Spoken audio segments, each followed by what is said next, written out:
Hello बच्चों, I am your educator. देखिए, आज अपन बेसिक केमिस्ट्री का टॉपिक होता है एटॉमिक रेडियस, है ना। तो इसके अंदर समझते हैं क्या क्या होता है। तो ये अपना कोई एटम है जिसके अंदर ये न्यूक्लियस है और ये कौन है, इलेक्ट्रॉन है। अब ये न्यूक्लियस से और ये अपना आउटर शेल होता है। क्या होता है, आउटर शेल होता है। इस आउटर शेल में ये इलेक्ट्रॉन उपस्थित है, ठीक है। तो आउटर शेल से इस न्यूक्लियस तक की जो डिस्टेंस होती है इसको कहते हैं एटॉमिक रेडियस। इसको क्या कहते हैं, एटॉमिक रेडियस कहते हैं, ठीक है बच्चों। अब इस एटॉमिक रेडियस को दो फैक्टर इफ़ेक्ट करते हैं।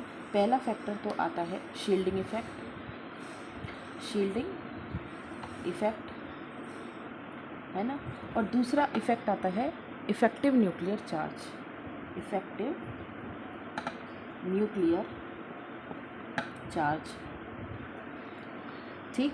तो सबसे पहले अपन शील्डिंग इफेक्ट पढ़ रहे हैं कि शील्डिंग इफेक्ट इस एटॉमिक रेडियस को किस तरह से इफेक्ट करता है। ये जो रेडियस है न्यूक्लियस से आउटर मोस्ट शेल तक की जो दूरी है इसको किस तरह से इफेक्ट करता है, ये वाला फैक्टर शील्डिंग इफेक्ट। तो देखो, शील्डिंग का मतलब क्या होता है, जैसे ये कोई घर बना हुआ है ना, और ये एक आपस घर बना हुआ है, ठीक है।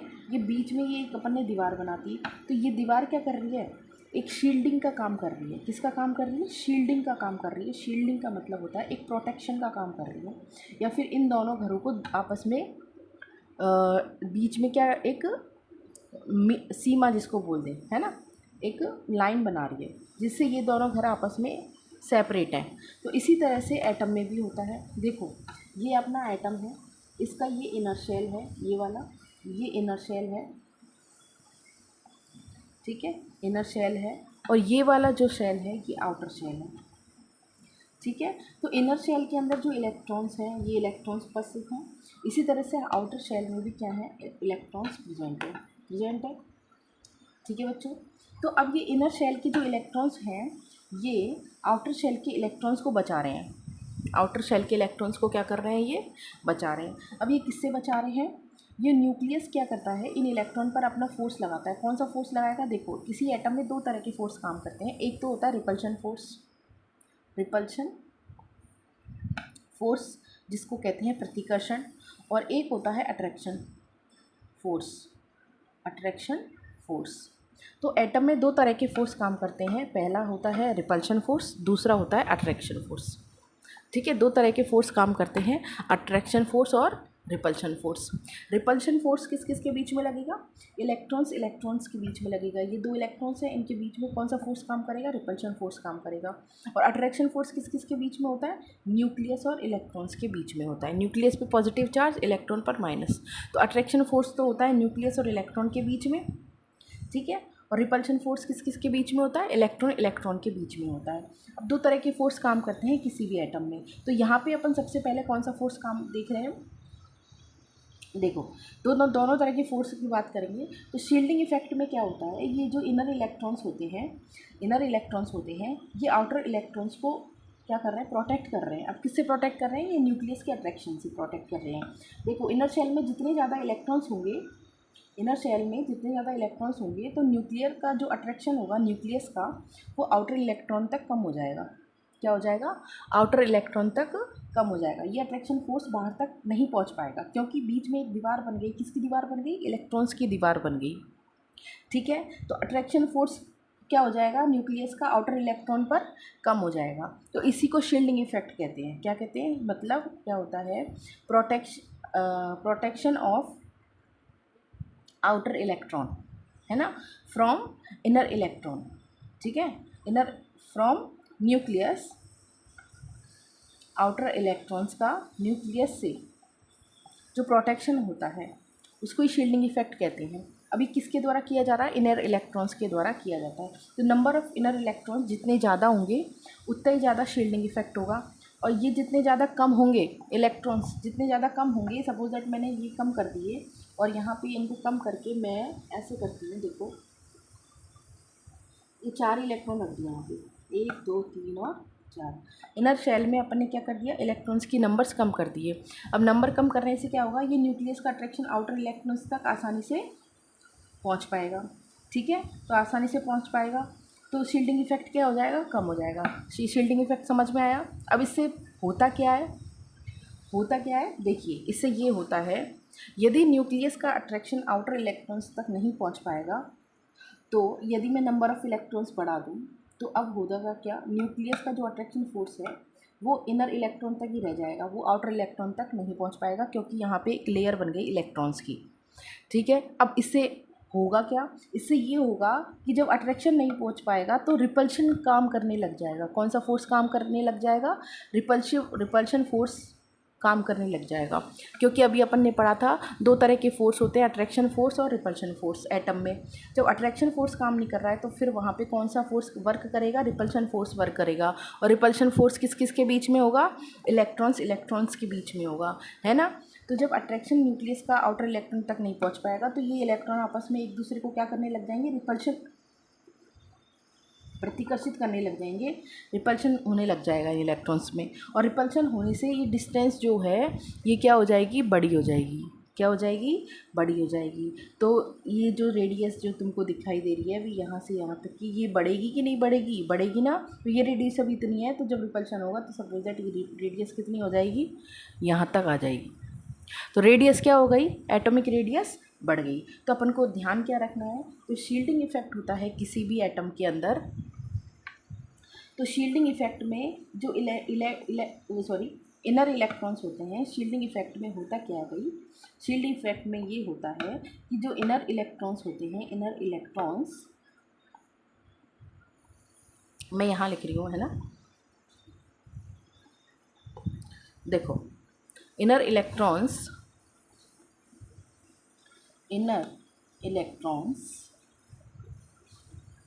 Protect outer electrons, outer shell electrons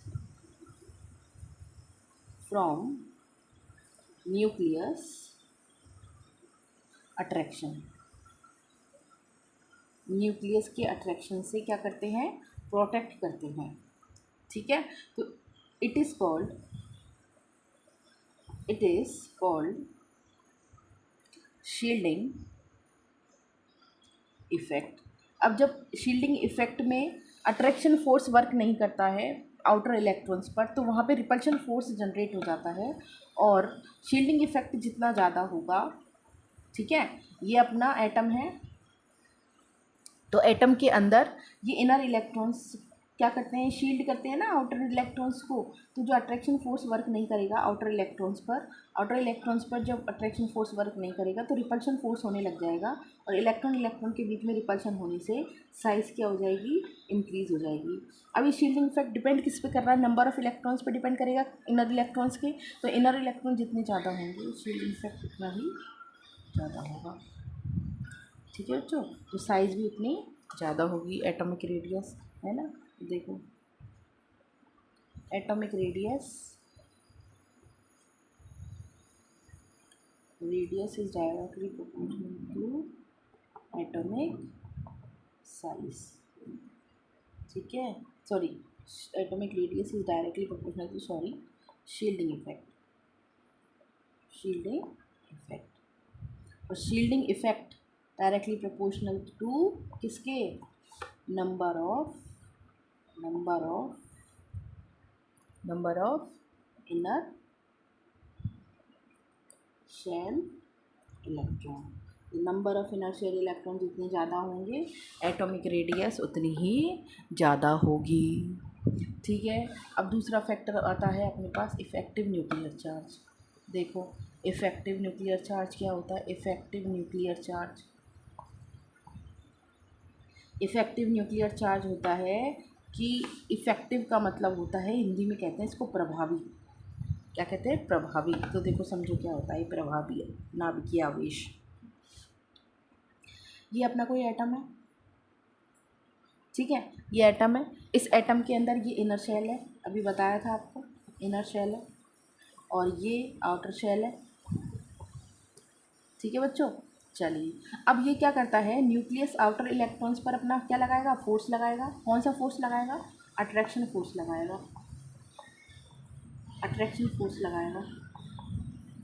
ठीक है। और इस अट्रैक्शन फोर्स को ही क्या कहते हैं, इस अट्रैक्शन फोर्स को ही क्या कहते हैं, इफेक्टिव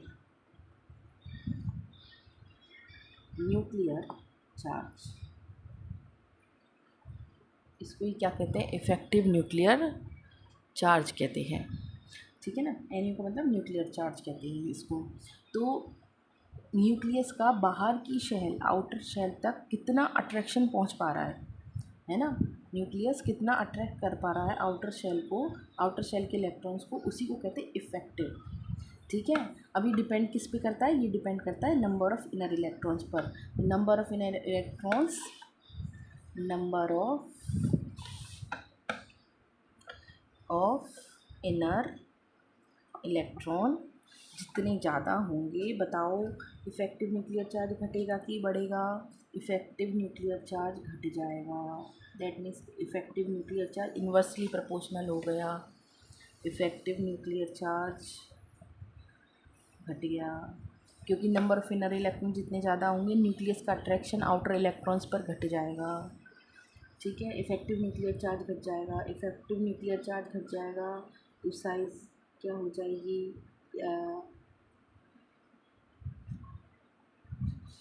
इंक्रीज़ हो जाएगी साइज़ या एटॉमिक रेडियस, एटॉमिक साइज़ या रेडियस भी बोल सकते हैं इसको, रेडियस वो बढ़ जाएगी। ठीक है। और क्या कह सकते हैं, है ना, इफ़ेक्टिव न्यूक्लियर चार्ज जितना ज़्यादा होगा ना,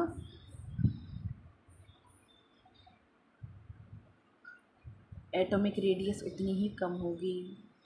ठीक है। नंबर ऑफ़ इनर इलेक्ट्रॉन जितने ज़्यादा होंगे, नंबर ऑफ़ इनर इलेक्ट्रॉन्स को ही अपन क्या कहते हैं, शील्डिंग इफ़ेक्ट कहते हैं। क्या कहते हैं, शील्डिंग इफ़ेक्ट कहते हैं।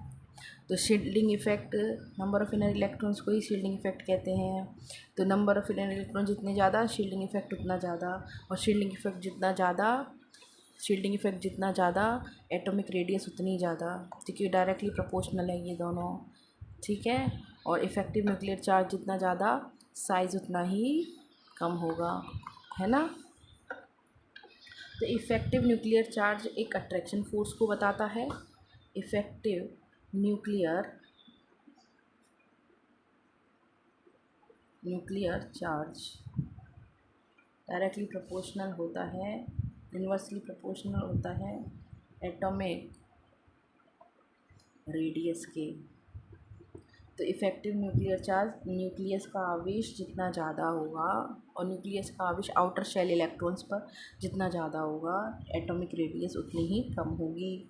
और शील्डिंग इफ़ेक्ट जितना ज़्यादा होगा, है ना, एटॉमिक, और शील्डिंग इफ़ेक्ट में क्या पढ़ा अपन ने, शील्डिंग इफ़ेक्ट जितना ज़्यादा, एटॉमिक रेडियस उतनी ही ज़्यादा होगी, एटॉमिक रेडियस उतनी ही ज़्यादा होगी। ठीक है। तो अब देखो, अब अपन देखें कुछ एग्जांपल सॉल्व करते हैं, उससे ही समझ में आ जाएगा आपको। ये दोनों चीज़ क्लियर हो गई। देखिए, देखो पीरियोडिक टेबल होती है अपने पास, यहाँ अपने पास हाइड्रोजन होता है, यहाँ हीलियम होता है। ठीक है, एक हाइड्रोजन है, एक हीलियम है फर्स्ट पीरियड के अंदर। फिर आता है यहाँ पे, ये आता है lithium, potassium, rubidium, caesium, francium. ठीक है, तब beryllium, magnesium, calcium, strontium, barium, radium. ठीक है ना। तो ये इनको तो हटा दो अपने पास, क्योंकि ये रेडियो एक्टिव एलिमेंट होते हैं। ठीक है ना। तो अपने पास ये फर्स्ट पीरियड है, ये सेकंड पीरियड है, ये थर्ड पीरियड है, ये फोर्थ है, ये फिफ्थ है, ये सिक्स्थ है, और सेवन्थ में अपने फ्रांशियम का जो अपने हटा दिया क्योंकि रेडियो एक्टिव। तो जैसे जैसे अपन ऊपर से नीचे जाएंगे, तो नंबर ऑफ़ शेल क्या होगा, नंबर ऑफ़ शेल बढ़ रहा है ना, नंबर ऑफ़ शेल बढ़ रहा है ना। देखो, ये न्यूक्लियस है, न्यूक्लियस में ये पहली शेल है, ये दूसरी शेल है, ये तीसरी शेल है, ये वाली, ठीक है। ये चौथी शेल है, ये पांचवी शेल है। तो शेल बढ़ रही है तो साइज़ क्या हो रही है, बढ़ रही है। तो मतलब ऊपर से नीचे जाने पर अप टू डाउन साइज़ क्या होती है, इंक्रीज़ होती है। साइज़ क्या होती है, इंक्रीज़ होती है, ठीक है। लेकिन एक्सेप्शन देखो, अब अपन देखो यहाँ पे पोटेशियम से ये डी ब्लॉक आ जाता है, यहाँ पे अपने पास ये डी ब्लॉक होता है इधर, है ना, ठीक है। फोर्थ पीरियड से अपने पास डी ब्लॉक आ जाता है, फोर्थ पीरियड से। और इधर अपने पास आएगा ये पी ब्लॉक आ जाता है। इधर पी ब्लॉक में सबसे पहला आता है बोरॉन, एल्युमिनियम और गैलियम, ठीक है। ये अपने पास गैलियम आ जाता है। यहाँ पे ये 3D सीरीज़ होती है ये पूरी, इसमें अपन स्कैंडियम से लेकर के जिंक तक पढ़ते हैं, ठीक। और जिंक के बाद पी ब्लॉक का एलिमेंट आ जाता है ये गैलियम, है ना, ये एल्युमिनियम। तो इस तरह से ये अपने 13-14 ग्रुप होते हैं, 13 ग्रुप, 14 ग्रुप, 15, 16, 17 और 18 ग्रुप होता है। ये boron family, carbon, nitrogen, oxygen, hydrogen और नोबल गैसेस फैमिली आ जाती है, ये 18 ग्रुप, ठीक है। तो अब यहाँ देखो, जब अपन ऊपर से नीचे जाएंगे तो बोरॉन से एल्युमिनियम, एल्युमिनियम से गैलियम तक जाएंगे, तो यहाँ पे नंबर ऑफ़ शेल बढ़ रहा है ना। ये कौन सा पीरियड हो गया, सेकंड, क्योंकि पहले पीरियड में तो केवल हाइड्रोजन और हीलियम आते हैं। हीलियम यहाँ आता है, यहाँ आता है हीलियम, 18 ग्रुप, ठीक है। तो यहाँ पे क्या होगा, क्या ये अपना हीलियम आता है यहाँ पे, है ना। तो अब यहाँ पे होगा क्या, देखो सेकंड पीरियड, थर्ड पीरियड और फोर्थ पीरियड, ठीक है। तो फोर्थ शेल बढ़ रहा है ना, शेल बढ़ रहा है। ये अपने पास second shell, first shell, second shell, third shell और ये फोर्थ शेल, साइज़ बढ़ेगा। लेकिन एल्युमिनियम से गैलियम तक जाने पर साइज़ बढ़ता नहीं है, इक्वल सेम रहता है। ऐसा हो क्यों रहा है, ऐसा इसलिए हो रहा है, अभी अपन ने देखा ऊपर से नीचे जाने पर साइज़ बढ़ती है, लेकिन यहाँ पे इक्वल रहती है। क्यों रहती है, क्योंकि जब अपन एल्युमिनियम से गैलियम तक जाएंगे ना, तो देखो गैलियम से पहले ये डी ब्लॉक आ गया, आया कि नहीं आया, आया। डी ब्लॉक के अंदर कितने इलेक्ट्रॉन्स आएंगे, 10 इलेक्ट्रॉन्स आ गए, ठीक है। तो गैलियम के अंदर जब पर तक आएंगे तो 10 इलेक्ट्रॉन्स पड़ गए। और अभी बोला था, देखो गैलियम से पहले इनर शेल में कितने इलेक्ट्रॉन्स आ गए, 10 इलेक्ट्रॉन्स आ गए। और अभी अभी बताया है अपन ने, जब इनर शेल के अंदर इलेक्ट्रॉन्स बढ़ते हैं तो शील्डिंग इफेक्ट बढ़ जाती है। देखो 10 इलेक्ट्रॉन्स आए, ये अपना माना कि 10 इलेक्ट्रॉन्स आ गए इनर शेल में, ठीक है। 10 इलेक्ट्रॉन के साथ साथ न्यूक्लियस में 10 प्रोटॉन्स भी आ गए, ये 10 इलेक्ट्रॉन्स आ गए, ठीक है। और यहाँ क्या आ गए, 10 प्रोटॉन्स आ गए। 10 प्रोटॉन आने से क्या होता है, प्रोटॉन पे कौन सा चार्ज होता है, वही प्लस चार्ज होता है ना प्रोटॉन्स पे। तो यहाँ पे इलेक्ट्रॉन्स के साथ साथ प्रोटॉन भी आ जाते हैं। अब यहाँ पे इलेक्ट्रॉन्स का शील्डिंग इफेक्ट वर्क नहीं करता। शील्डिंग इफेक्ट वर्क करता तो क्या होता, इलेक्ट्रॉन इलेक्ट्रॉन के बीच में, इनर और आउटर इलेक्ट्रॉन्स के बीच में क्या होने लग जाता, रिपल्शन होने लग जाता, साइज़ बढ़ जाती, साइज़ क्या होती, बढ़ जाती। अब यहाँ पे न्यूक्लियस का अट्रैक्शन वर्क करता है। 10 प्रोटॉन आ गए न्यूक्लियस में, इनर इलेक्ट्रॉन्स में ये 3D जो है, 3D सीरीज़ है ये, 3D सीरीज़ के 10 प्रोटॉन्स आ गए। तो प्रोटॉन आने से क्या होता है, प्रोटॉन पे प्लस चार्ज आ गया, मतलब नाभिक पे क्या बढ़ गया, चार्ज बढ़ गया, न्यूक्लियस पे चार्ज बढ़ गया। और न्यूक्लियस पे चार्ज बढ़ गया तो वो बाहरी इलेक्ट्रॉन्स को अपनी ओर खींचेगा, बाहरी इलेक्ट्रॉन्स को अपनी ओर क्या करेगा, खींचेगा। तो बाहरी इलेक्ट्रॉन्स जब अपनी ओर खींचेगा तो साइज़ जो है वो बढ़ने की बजाय क्या होने लग जाएगी, घटने लग जाएगी, है ना। इसलिए एल्युमिनियम से गैलियम तक आने पर साइज़ बढ़ने की बजाय घट जाती है, घट करके कितनी हो जाती है, एल्युमिनियम के बराबर हो जाती है साइज़। इसलिए बोरॉन से गैलियम तक आते हैं, एल्युमिनियम से जब गैलियम तक आते हैं तो एटॉमिक रेडियस बढ़ने की बजाय एल्युमिनियम और गैलियम की रेडियस सेम रहती है। ऐसा होता क्यों है, क्योंकि यहाँ पे डी ब्लॉक के 10 एलिमेंट स्कैंडियम से जिंक तक आ जाते हैं, या फिर बोल सकते हैं गैलियम से पहले 10 इलेक्ट्रॉन्स आ जाते हैं 3D सीरीज़ के। इसलिए गैलियम का जो साइज़ है वो बढ़ने की बजाय क्या होने लग जाता है, इक्वल हो जाता है एल्युमिनियम के, क्योंकि 10 इलेक्ट्रॉन के साथ साथ न्यूक्लियस में 10 प्रोटॉन आ जाते हैं जिससे न्यूक्लियस का इफेक्टिव न्यूक्लियर चार्ज बढ़ जाता है। तो वो बाहरी इलेक्ट्रॉन को, जो शेल के बाहरी इलेक्ट्रॉन्स को अपनी ओर खींचता है। साइज़ बढ़ने की बजाय एल्युमिनियम के बराबर हो जाता है। Thank you. आगे का कल पढ़ेंगे अपन।